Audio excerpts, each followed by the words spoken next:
الحمد لله نحمده ونستعينه ونستغفره ونؤمن به ونتوكل عليه ونعوذ بالله من شرور أنفسنا ومن سيئات أعمالنا من يهده الله فلا مضل له ومن يضلله فلا هادي له ونشهد أن لا إله إلا الله وحده لا شريك له ونشهد أن سيدنا ونبينا ومولانا محمدا عبده ورسوله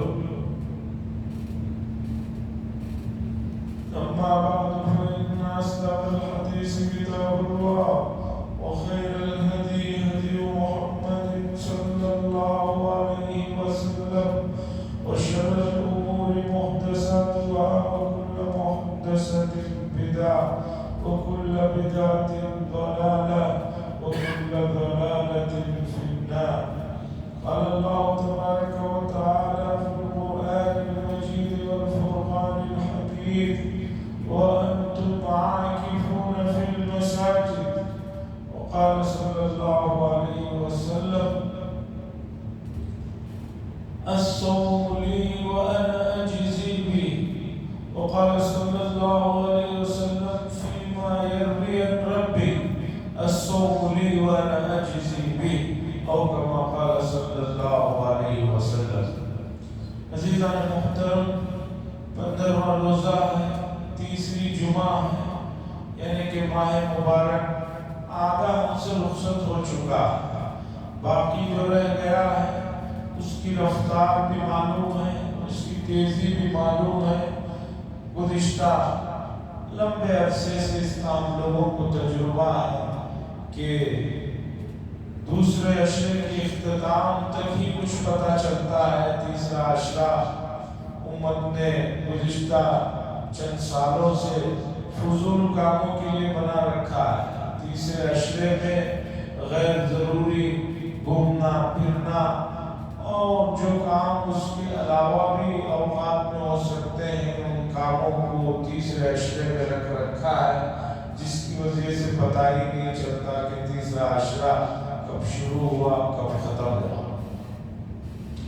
حضرات، گزشتہ جمعہ میں نے بات رکھی آپ کے سامنے کہ گزشتہ تمام شریعتوں میں جو آسمانی شریعتیں حتیٰ کہ ابھی بھی جو تحریف ہونے کے بعد بھی موجود ہیں، ان کے یہاں روزے کا تصور ہے، ان کے یہاں روزے کا تصور ہے، اور روزے کی جو حقیقت ہے، روزے کا جو فلسفہ ہے، وہ اتنا زیادہ بلند اور عظیم ہے کہ امت نے اسے سمجھا ہی نہیں۔